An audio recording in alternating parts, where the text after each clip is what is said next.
नमस्कार दोस्तों, ये हमारा पॉलिटिकल लेक्चर 7 है। इससे पहले हमारे 7 लेक्चर्स ऑलरेडी डले हुए हैं और अभी हम दोस्तों बात कर रहे हैं भाग 3 के, है ना, संविधान के, जिसमें मौलिक अधिकार दिए हुए हैं। और मौलिक अधिकार का ये पार्ट 3 है। इसके पहले पार्ट 1 और पार्ट 2 जो ऑलरेडी डल चुके हैं, और थोड़ा सा रिवाइज कर लेते हैं। जैसे कि आपको मालूम है कि मौलिक अधिकार भाग 3 में है और शुरू होते हैं आर्टिकल 12 से। तो 12 में जो है दिया हुआ है भैया, राज्य शब्द को परिभाषित किया हुआ है, आपको पता ही है। 13 में विधि शब्द को परिभाषित किया हुआ है कि विधि क्या क्या होगी, और 13 में ही दिया हुआ है कि भैया कोई कानून, कोई विधि ऐसी नहीं होगी जो मौलिक अधिकारों का हनन करे। अगर ऐसी कोई विधि बनी तो उसे जो है जुडिशियल रिव्यू में रखेगा सुप्रीम कोर्ट, न्यायालय उसकी जो पुनरावलोकन कर सकता है। ठीक है। फिर आपको मालूम है 14 से लेकर के 18 तक के ये 5 आर्टिकल, है ना, 14 से लेकर के 18 ये जो 5 आर्टिकल होते हैं, ये होते हैं समानता का अधिकार है हमारा इसमें। फिर 19 से लेकर के आपका 22 तक का जो मिलता है, इसे कहते हैं स्वतंत्रता का अधिकार, है ना, आपने देख ही लिया है सारा कुछ। और आज हम पढ़ने वाले हैं, ये देखिए यहाँ पे लिखा भी है, 23 से 24 आपको जो मिलता है वो होता है आपका शोषण के विरुद्ध अधिकार। ठीक है। फिर आपको मिलेगा 25 से लेकर के 28 तक, 25 से लेकर के 28 तक धार्मिक स्वतंत्रता का अधिकार।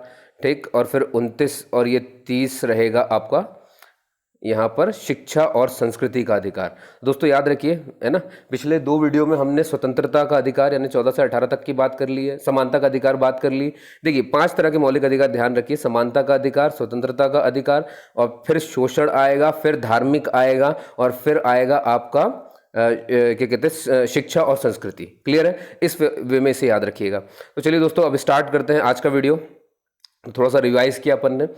अब देखियो कि हम पढ़ने वाले हैं आज में शोषण के विरुद्ध के अधिकार, और मैंने अभी थोड़ा सा आपको बताया ये 23 और 24 में है। अब देखिए शोषण है तो किस किस को शोषण से बचाया गया है इस आर्टिकल में, आपको वो देखना है। आपको 2 बा याद रखने हैं, 2 बा, है ना। आर्टिकल 23 में एक बा है और आर्टिकल 24 में दूसरा बा है। अब ये पहला बा कौन सा है? पहला बा है कि क्या कहना चाहिए, बेगार प्रथा पर रोक लगेगी, कोई भी बेगार नहीं रहेगा, ये आर्टिकल 23 कहता है।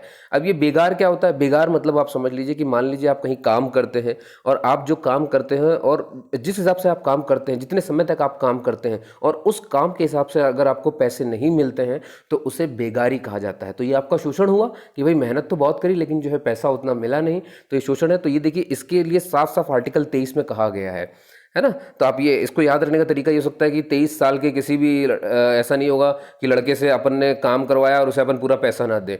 तो ये तरीका हो जाएगा याद करने का, 23 साल के लड़के से आप इस तरह से काम नहीं कराएंगे क्योंकि बेचारा नया है, तो आप सोचो कि काम ज़्यादा करवा ले और पैसे कम दे दें। ठीक है, जैसे कि आजकल के हमारे इंजीनियर्स की जो हालत है आप समझ भी सकते हैं। चलिए, तो ये तो हो गया पहला बेगार, और बेगार का मतलब आप जान चुके हैं। तो मतलब ये पहला शोषण लिखा हुआ है कि किसी से भी ऐसे कार्य नहीं करा सकता। लेकिन हाँ, मान लीजिए कि अब भैया पाकिस्तान या जैसे मान लीजिए कहीं हम पर विदेशी आक्रमण हुआ है और हमें अचानक ही कोई बांध बनाना है और हमारे पास सिर्फ 4 दिन है। अब मैं भैया चाहता हूं कि इसमें फटाफट से लोग लग जाएं, लेकिन हो सकता है मैं इतने पैसे सरकार उन्हें ना दे पाए, क्योंकि भाई हमें सेफ्टी देखनी है, हमें यहाँ पर डैम या कुछ भी बनाना है बहुत जल्दी जल्दी। तो अब देखिए इनमें दिन रात काम करवाया जाएगा, है ना। और ये सारे के सारे नए लोग ही कर पाएंगे इतनी जल्दी जल्दी, तो बुजुर्ग तो इतनी जल्दी कर नहीं पाएंगे, और हो सकता है उतनी जल्दी मिले नहीं उन्हें। और आपको लगे कि भैया 24 घंटे काम करवा रहे हो तो शोषण हो गया, फिर आप बोलोगे आर्टिकल 23 का उल्लंघन हो गया। नहीं, कहने का मतलब ये है कि अगर राष्ट्रहित में करवाया जा रहा है तो वो इस आर्टिकल के खिलाफ नहीं है। ठीक है, यानी कि अगर सरकार चाहे तो राष्ट्रहित में कार्य करवा सकती है उन लोगों से, लेकिन अगर वो राष्ट्रहित में नहीं है तो फिर ये गुनाह है, क्योंकि आर्टिकल 23 का यानी कि मौलिक अधिकार का हनन है कि किसी को भी बेगार, मतलब इसमें लिखा गया कि बेगार प्रथा पर रोक रहेगी, है ना। लेकिन बेगार प्रथा पर रोक तभी रहेगी जब राष्ट्रहित पर काम नहीं कर रहे हो। राष्ट्रहित पर काम कर रहे हो तो फिर उसे बेगार नहीं माना जाएगा। ये ध्यान रखेंगे इस बात का। तो एक बात तो हमारा 23 में हो गया, शोषण जो नहीं होना चाहिए। दूसरा बा क्या है भैया? दूसरा जो शोषण है, दूसरा बा मतलब है बच्चों। कितने साल के बच्चे हैं? 14 साल के बच्चे अगर कम आयु के हैं तो उनसे खतरनाक कारखानों में जो है कार्य नहीं करवाया जा सकता है। यहाँ पर एक शब्द में बहुत सारी दिक्कत आती है, जब सरकार ये लिख देती है यहाँ पर जो लिखा हुआ है ना खतरनाक, इसका मतलब ये है कि अगर कोई अच्छे कारखाने है तो वहाँ काम करवाया जा सकता है। और यही कारण है कि आप जब भी देखते हैं ना ये बच्चों को चाय की दुकान पर काम करते हुए, ढाबे में काम करते हुए, तो उसका यही रीज़न है, और उसके खिलाफ कोई केस दर्ज नहीं हो पाता है, ऐसा होता है। समझ पा रहे हैं ना? हाँ, लेकिन अगर वो खतरनाक एरिया है या बहुत खतरनाक जगह है, जो भी जैसा है, तो ही उस पर रोक लग पाती है। तो ये खैर बहुत इशू का काम है। ठीक है, चलिए, तो आपने दो बार सीख लिया। शोषण के विरुद्ध जो अधिकार है हमारा, आर्टिकल 23 में भी एक बार है, इसमें भी एक बार है, ये भी बेगार वाला है और ये वाला आपका बच्चों वाला है, 14 साल से कम वाला है। ठीक है, अब देखिए, शोषण के विरुद्ध अधिकार खत्म हो गया। अब हमारा 25 से लेकर के 28 तक के जो हमारे अधिकार हैं, वो सारे के सारे अधिकार हमारे धार्मिक स्वतंत्रता के अधिकार हैं। धार्मिक स्वतंत्रता, अब भाई धार्मिक स्वतंत्रता, तो चलो स्टार्ट करते हैं 25 को। देखिए, आर्टिकल 25 में मैंने इसे पॉइंट वाइज क्यों लिखा हुआ है, क्योंकि क्वेश्चन ऐसे ही आते हैं दोस्तों, तो मैंने इसे जानबूझ के इस तरह से लिखा है ताकि ये आपको वैसे ही दिखे जैसे क्वेश्चन आते हैं। तो देख लीजिए, पहले समझा देता हूं आपको क्वेश्चन कैसे रहेंगे।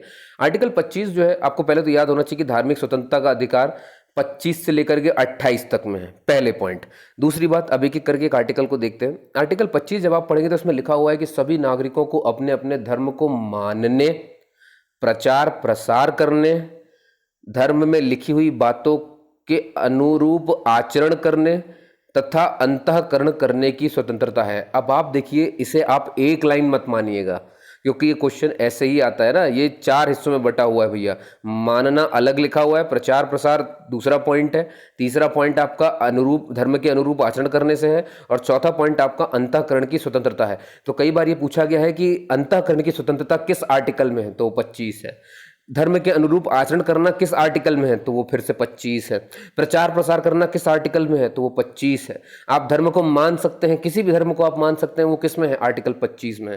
क्लियर हो गया दोस्तों? तो जैसे जैसे क्वेश्चन आए थे ना, तो मैंने उसको वैसे ही लिख दिया, तो आपको दिक्कत नहीं होगी। अच्छा, अब देखिए, क्योंकि हम बात कर रहे हैं सिर्फ आर्टिकल में जो लिखा है उसकी नहीं, हम थोड़ा सा उसके ऊपर ही बात करेंगे, क्योंकि हमें थोड़ा सा जहन में उसे टिकाना है। तो आप देख सकते हैं, मैंने एक बात लिखी है। देखिए, इसको समझाने के लिए मैं आपको 2-3 एग्जाम्पल लूंगा। जिसने भी पिछला वीडियो देखा है तो मैंने उससे आर्टिकल 19 पढ़ाया था। आर्टिकल 19 में एक के बी में, जिसको याद होगा, जिसने पिछला वीडियो देखा होगा, मैंने उसे बताया होगा, एक के ए भी है, एक का बी भी है, सी डी, मालूम है ना, 6 प्रकार की स्वतंत्रताएं हमें दी हुई हैं। ठीक है, तो पहली वाली स्वतंत्रता कौन सी थी? आर्टिकल 19 के 1 ए में, जिसने वीडियो देखा है सबको पता होगा, आर्टिकल 19 के 1 ए में दिया हुआ है अभिव्यक्ति की स्वतंत्रता, स्पीच यानी कि भाषण व अभिव्यक्ति की स्वतंत्रता इसमें दी हुई है। और बी में क्या लिखा हुआ है भैया, कौन सी स्वतंत्रता दी गई है हमें मौलिक अधिकारों में? 19(1) के बी में इसमें लिखा गया है कि शांतिपूर्वक बैठक कर सकते हैं, सम्मेलन कर सकते हैं, शांतिपूर्वक कर सकते हैं। कहने का मतलब ये कि बिना हथियारों के कर सकते हैं, है ना, आप इकट्ठा हो सकते हैं लेकिन बिना क्या कहते हैं, हथियारों के। तो ये लिखा हुआ है कि बिना हथियारों के इकट्ठा हो सकते हैं। और मैंने पिछले वीडियो में बताया था कि जो सिख धर्म के लोग हैं, जब वो अरदास के लिए जाते हैं, तो वो जब इकट्ठा होते हैं तो उनके बगल में खंजर होता है, तो ऐसा लगता है कि बहुत सारे लोग हथियार के साथ बैठक कर रहे हैं। और अगर वो हथियार के साथ बैठक कर रहे हैं तो 19(1) के बी का उल्लंघन हो गया, क्योंकि इसमें तो ये है। तो बस वही बात है, यहाँ देखिए जरा, साफ साफ लिखा हुआ है। मैंने पिछली क्लास में बताया, मतलब पिछले लेक्चर में बताया हुआ था, आर्टिकल 25 के हिसाब से धर्म में लिखी हुई बातों के अनुरूप आचरण और कर सकते हो आप, ये आपका मौलिक अधिकार है। और ये अगर इसमें अब देखिए, क्योंकि सिखों को उनके 5 का है, कृपाण वगैरह सब उनको रखना पड़ता है, वो उनके धर्म के अनुरूप आचरण है। तो क्योंकि वो धर्म के अनुरूप आचरण है, इसीलिए आर्टिकल 19(1) के बी का ये उल्लंघन नहीं माना जाता है, इसे रखा जाता है आर्टिकल 25 में। ठीक है, यानी सिख अपने कृपाण लेकर के चल सकते हैं, क्योंकि ये उनके धर्म में लिखी हुई बातों का वो अनुरूप, मतलब जो है, आचरण कर रहे हैं। क्लियर हो गई बात? अच्छा, सिर्फ इतना ही नहीं दोस्तों, सिर्फ इतना ही नहीं है, ये देखिए, आपको कुछ और भी समझाऊंगा मैं। जैसे आपने देखा है ट्रिपल तलाक। अब आप बोल सकते हो सर, जब धर्म के अनुरूप आचरण ही कर रहे हैं तो ट्रिपल तलाक भी तो फिर इस्लाम धर्म के अनुरूप ही था, है ना, उसमें लिखा हुआ है। आप बिल्कुल सही हो, अगर ये बिल्कुल उसमें लिखा हुआ है तो फिर तो सरकार इसे खत्म नहीं कर सकती थी, तो फिर खत्म कैसे कर सकती है? और क्या बोल करके खत्म कर दिया है? जब सिख खंजर लेकर के चल सकते हैं और उसे कहा जा सकता है कि वो धर्म के अनुरूप है, तो ट्रिपल तलाक कैसे खत्म कर सकते हैं? ये भी तो धर्म के अनुरूप होगा। तो अब पहले तो आपको धर्म का ज्ञान होना चाहिए कि इस्लाम धर्म में क्या लिखा हुआ है, और फिर आपको पता होना चाहिए कि संविधान कैसे मदद करता है, तब तो आप इस बात को समझ पाएंगे। ठीक है, सिखों की बात आपको समझ में आ गई? Okay, good. चलिए, अब ध्यान से सुनिए। अब आपको समझना है कि देखिए, इस्लाम धर्म में, मैंने पिछली क्लास में बताया था 3 तरह के तलाक। मैं पहले आपको इस्लाम धर्म का बताऊंगा, है ना, उसमें समझ लीजिए कि क्या लिखा है ट्रिपल तलाक के बारे में। इस्लाम धर्म में, शरीयत में जो है 3 तरह के तलाक दिए हुए हैं भैया। और वो 3 तलाक कौन से? तलाके हसन, तलाके अहसन और एक है तलाके बिद्दत।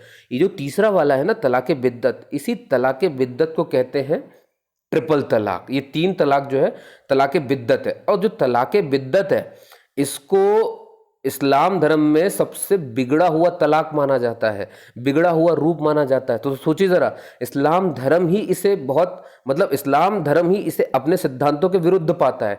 तो जो धर्म में लिखा है और वही से अपने धर्म के विरुद्ध पाता है। क्यों विरुद्ध भैया? भाई किसी को व्हाट्सअप में आपने लिख दिया 3 तलाक तलाक तलाक और व्हाट्सअप हो गया, ईमेल कर दिया, मैसेज कर दिया, फ़ोन कॉल कर दिया, ठीक है। तो ऐसे तो ये तो महिलाओं के क्या कहते हैं सम्मान को ठेस पहुंचाने वाली बात है, एकदम से वो कर देना, इंसानियत को ख़त्म करने वाली बात है। समझ पा रहे हैं आप सभी? तो ये इस्लाम धर्म में ही बिगड़ा हुआ माना गया था, ये क्लियर हो रही है। और संविधान के सिद्धांतों के तो खिलाफ है ही ये, है ना। तो सुप्रीम कोर्ट देखिए हमेशा ही आपको दिखेगा संविधान के मामले में जिसको टिप्पणी करने का अधिकार है वो यही है ना। तो ये पूरे अच्छे से तरीके से इसको नाप तोल के फिर उत्तर देते हैं। तो इन्होंने नापा तोला और इन्होंने कहा कि भैया क्योंकि ये इस्लाम धर्म में ही बिगड़ा हुआ रूप है और इससे जो है कई सारे मौलिक अधिकार भी खत्म होते हैं, तो इसीलिए संविधान के सिद्धांतों के भी खिलाफ था, इस्लाम धर्म के सिद्धांतों के भी खिलाफ था।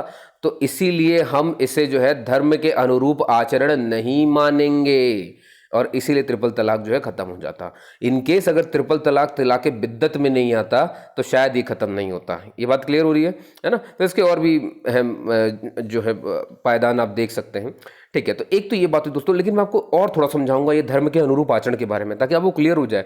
ये एक तरह के एग्जाम्पल्स है। जैसे आपको एक और नॉलेज देता हूँ, आपने देखा होगा कि एक संथारा प्रथा चलती है। संथारा प्रथा जैन धर्मों की एक प्रथा है। अब ये प्रथा का कैसी प्रथा है संथारा प्रथा?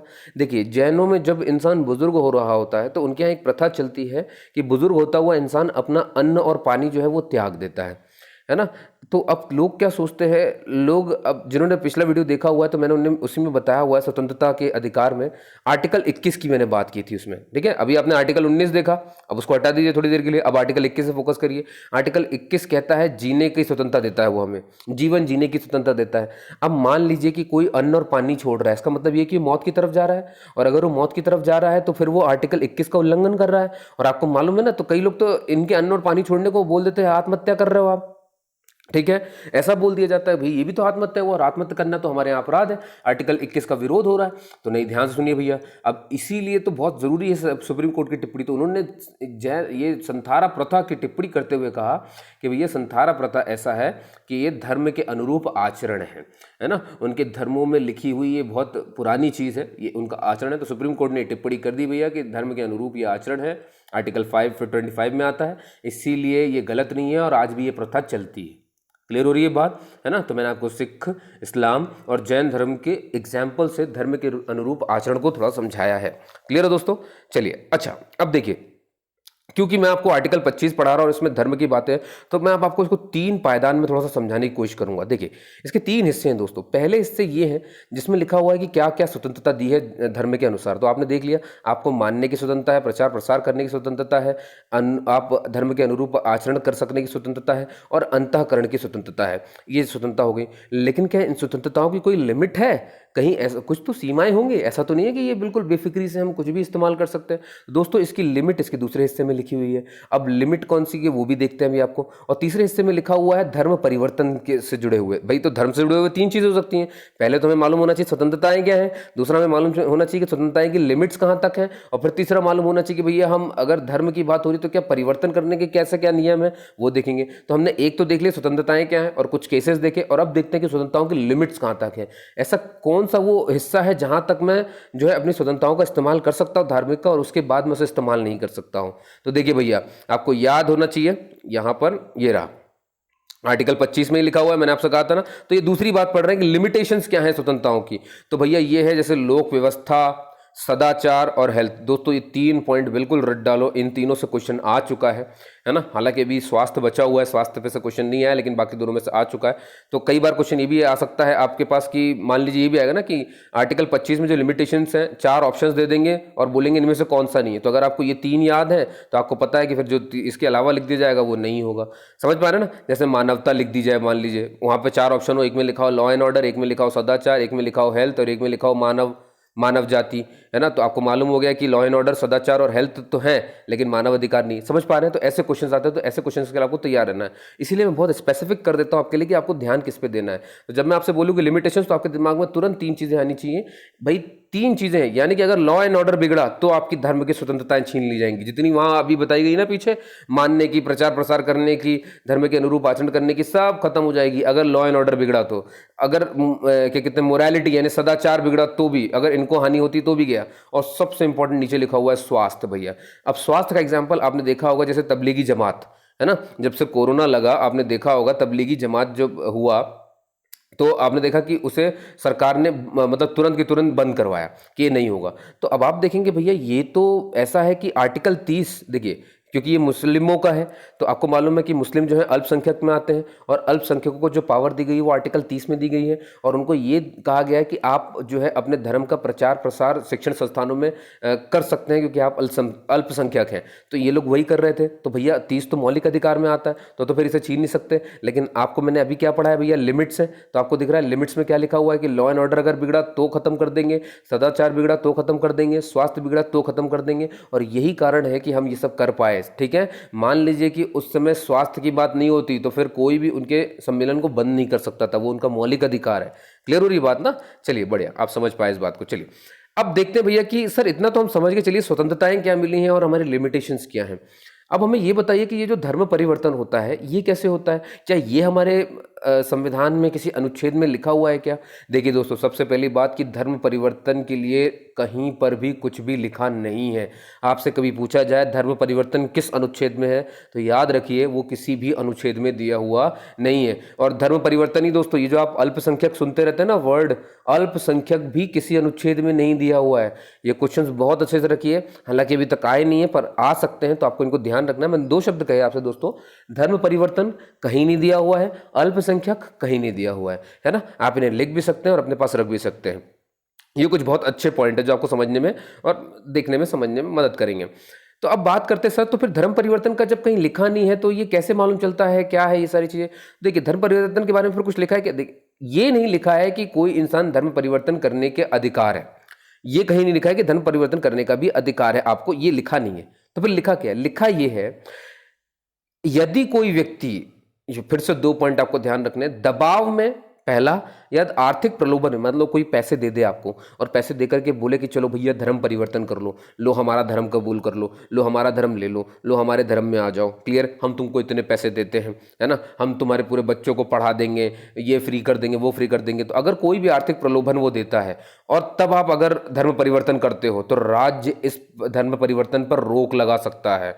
ठीक है, और दूसरा तरीका हो सकता है दबाव में, कि भाई बंदूक दिखा कर के नहीं चलो अब भाई अब तुम्हें धर्म परिवर्तन करना ही पड़ेगा। समझ पा रहे हैं? तो अगर मालूम चला कि दबाव में आपने किया है और अगर आपने किसी लालच में किया है धर्म परिवर्तन, तो राज्य ऐसे धर्म परिवर्तन पे बिल्कुल रोक लगा सकता है। क्लियर होगी बात दोस्तों? तो आर्टिकल 25 में आपने तीन चीजें देखी, स्वतंत्रताएं क्या है, उनकी लिमिटेशंस क्या है, और धर्म परिवर्तन को रोकने की बात कही गई है, और वो भी दो तरीके से, दबाव में और आर्थिक प्रलोभन में। क्लियर हो दोस्तों? बढ़िया। और लिमिटेशंस में तीन बात कही गई हैं, कौन कौन सी? लॉ एंड ऑर्डर कहा गया है, सदाचार कहा गया है, और स्वास्थ्य के लिए कहा गया है। ठीक है दोस्तों, अब देखिए आर्टिकल 25 में एक और बात लिखी है, वो ये है सबसे इंपॉर्टेंट, और याद रखिए पूरा 25 आर्टिकल 45 समझ लीजिए, हिंदू धर्म के मंदिर जितने भी हैं वो समाज के सभी वर्गों के लिए खुले रहेंगे।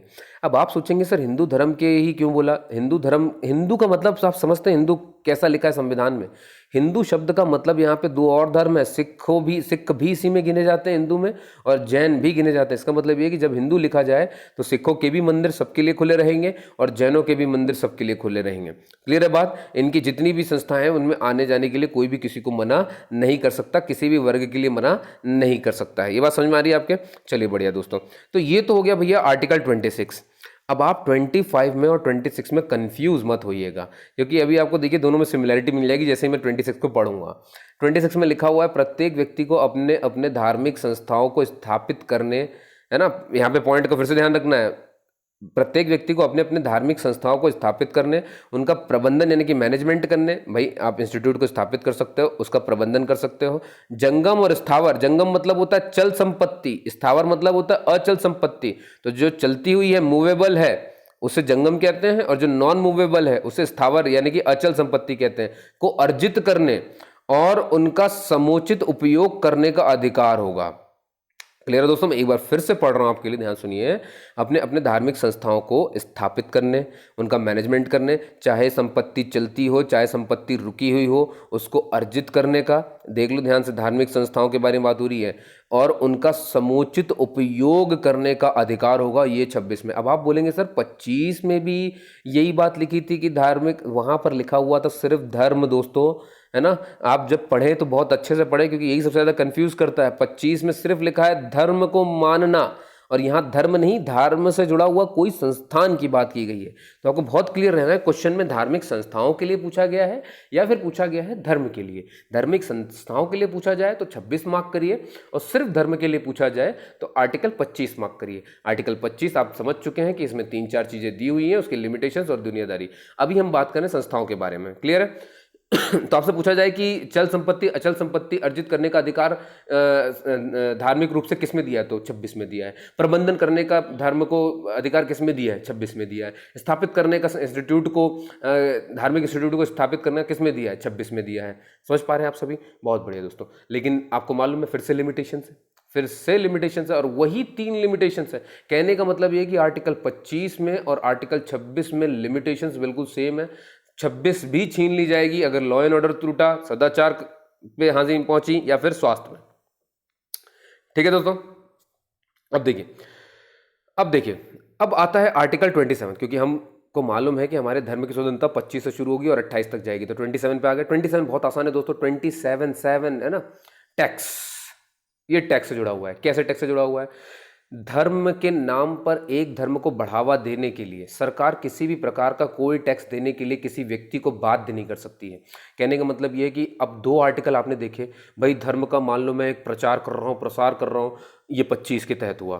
फिर 26 के तहत मैं उसी धर्म के लिए एक इंस्टीट्यूट खोल लेता हूँ और फिर उसके बारे में पढ़ा रहा हूँ, ये 26 हुआ। अब सरकार ये सब देख रही, सरकार हो सकता है मेरे पास आए और बोले कि ठीक है देखो तुम ये सब और कर सकते हो और ज़्यादा फैला सकते हो, लेकिन तुमको इसके लिए अब हमें जो है, जो भी तुम्हारी कमाई होगी इससे, उसका तुम्हें हमें टैक्स देना, यानी कुछ तो कुछ देना ही पड़ेगा।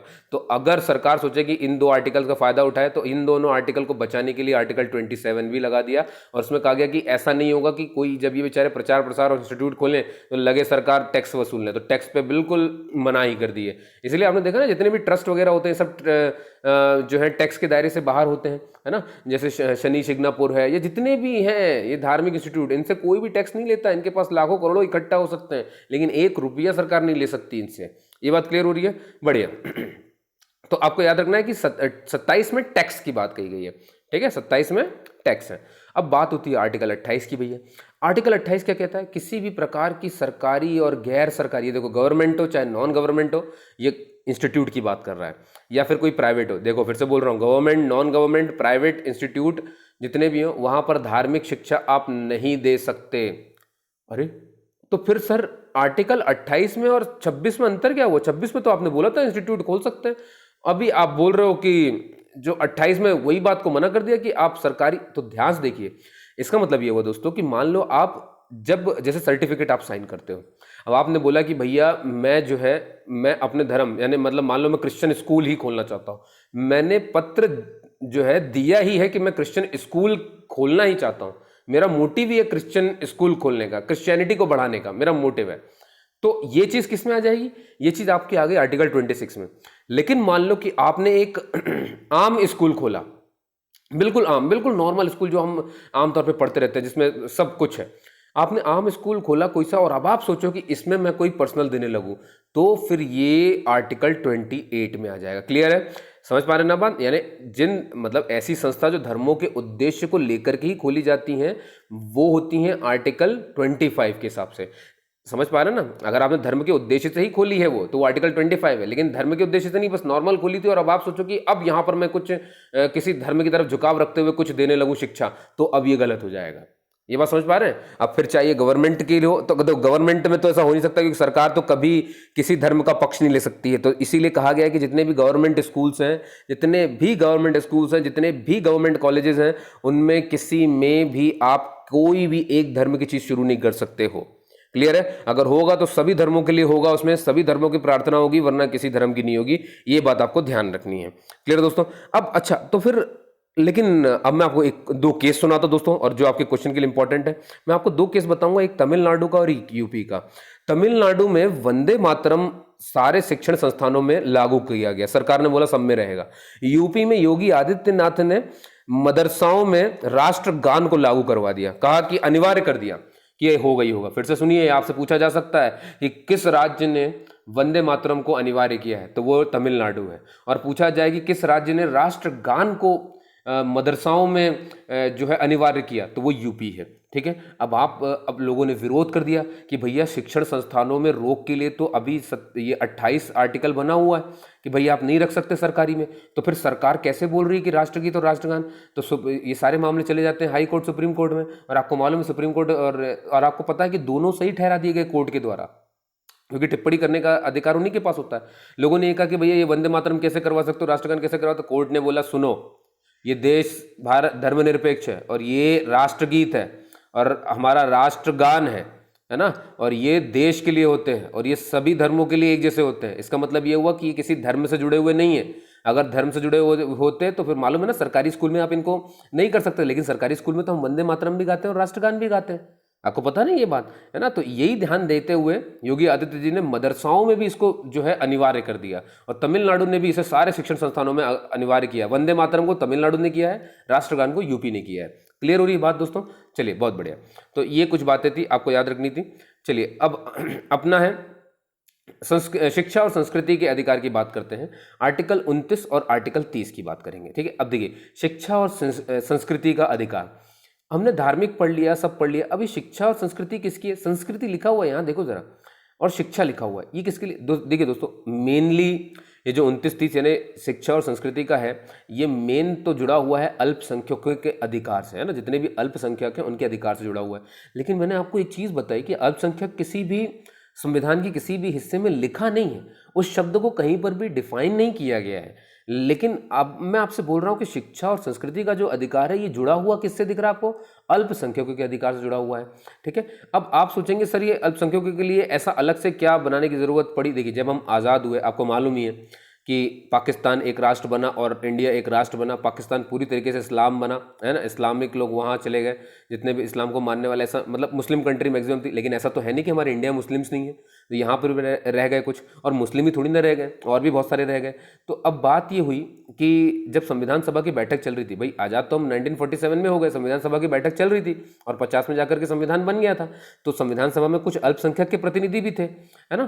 तो अब अल्पसंख्यक के प्रतिनिधियों ने बोला कि भैया क्योंकि हमारे पास कुछ जनसंख्या ऐसी है जो कि कम है, तो आप उनके अधिकारों को कैसे बचाओगे, आप उनके कल्चर को कैसे बचाओगे? तो इसीलिए संविधान निर्माताओं ने ये वाला जो पोर्शन है, शिक्षा व संस्कृति का अधिकार, ये अल्पसंख्यकों के अधिकार के लिए ही जोड़ा गया है ना, कि भैया जो रह गए हैं, है ना, या जो भी हमारे पास है, तो उनके अधिकारों का हनन ना हो, उनको बिल्कुल भी कहीं से भी कमजोरी ना हो, तो उनके लिए चीज़ जोड़ी गई।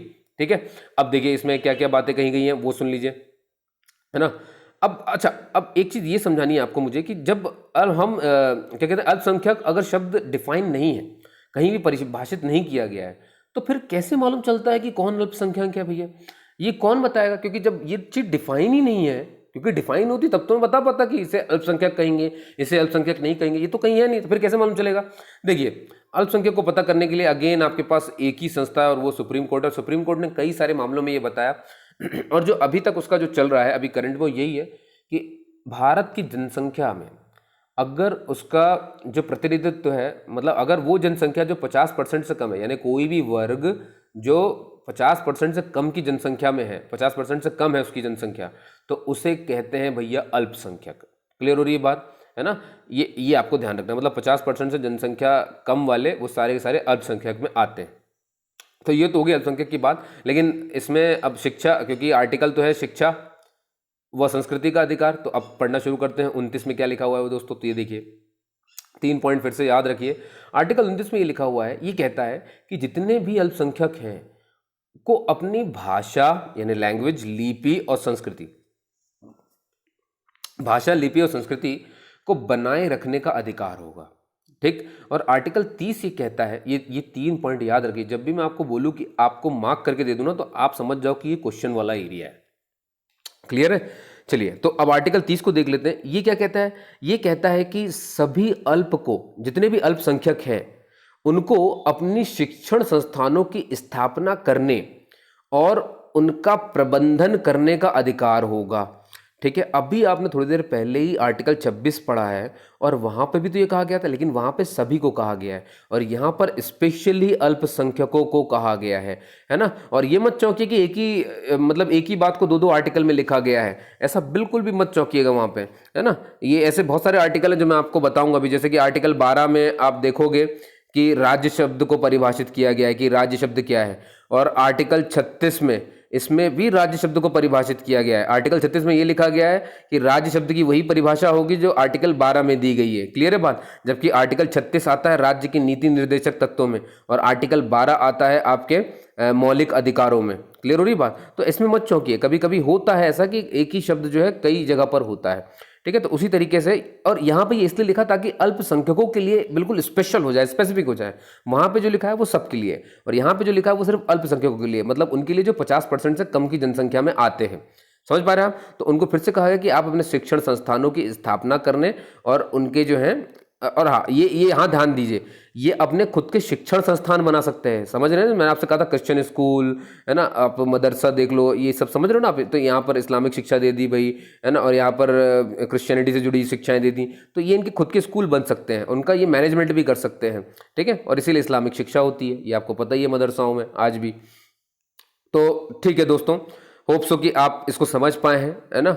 हमने 5 के 5 अधिकार अपने कवर किए अभी तक के 3 पार्ट में, है ना। फिर अगला एक वीडियो लाएंगे, उसमें भी बात करेंगे। तो आपने मुझे सुना उसके लिए बहुत बहुत थैंक यू दोस्तों। जय हिंद।